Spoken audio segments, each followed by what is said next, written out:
Hey there, families. It's me again. I just wanted to check in with you and share a little bit about what we've been learning in math. Right now, we are working with representing numbers in different ways. And obviously, being able to just write a number is one way of representing a number. But in first grade, your child is responsible for having to learn 4 different ways of representing numbers. They are standard form, expanded form, concrete models, and pictorial models. By the end of the year, we do this with numbers all the way up to 120. But for right now, we're just working with numbers up to 60. And I want to show you what that looks like today in this video.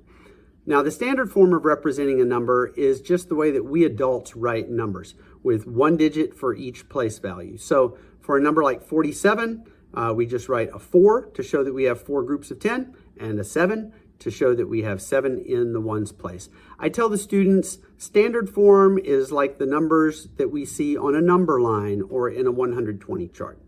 Another way that first graders represent numbers is with concrete models. That's just a fancy way of saying that they can use objects to represent a number.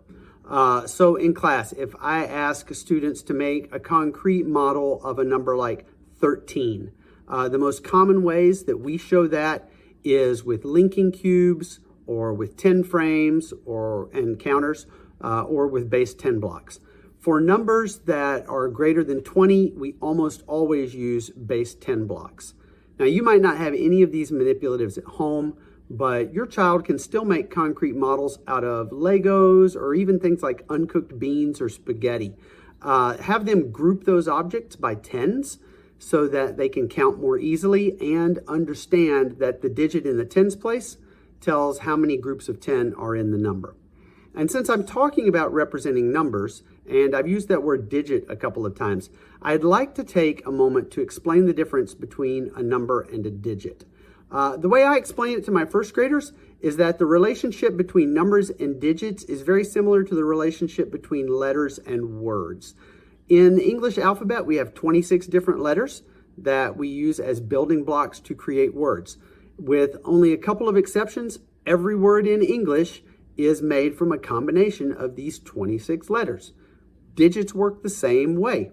In the base 10 system, we have the digits 0 through 9, which we use as building blocks to create numbers.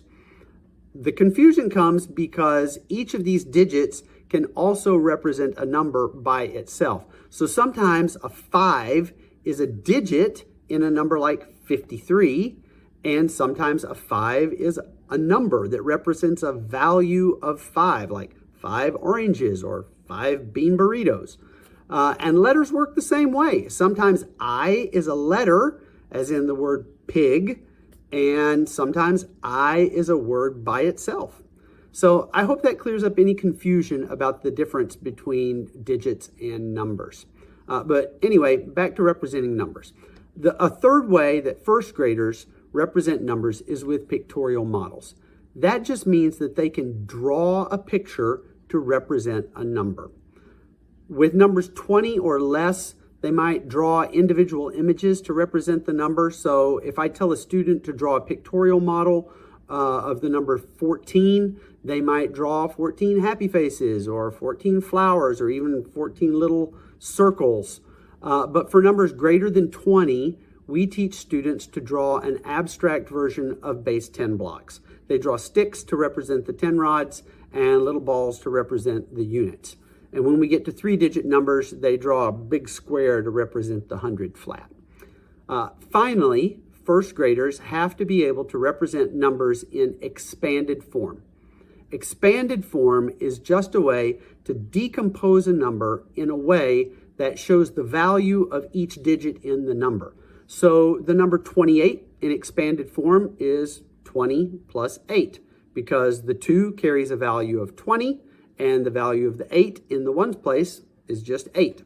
We use colored cards in class to make this a little bit more hands-on.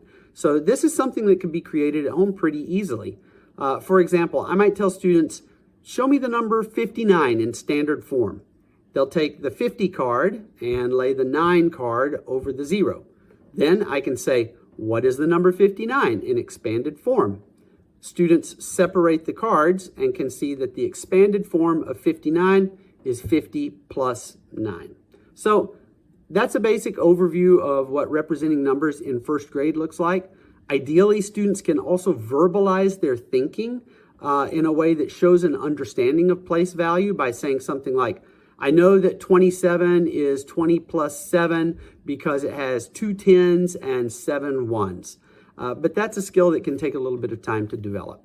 For now, I hope that this video has given you a clearer picture of what the student expectation is and maybe sparked some ideas of how you can support that from home. Thanks, and see you next time.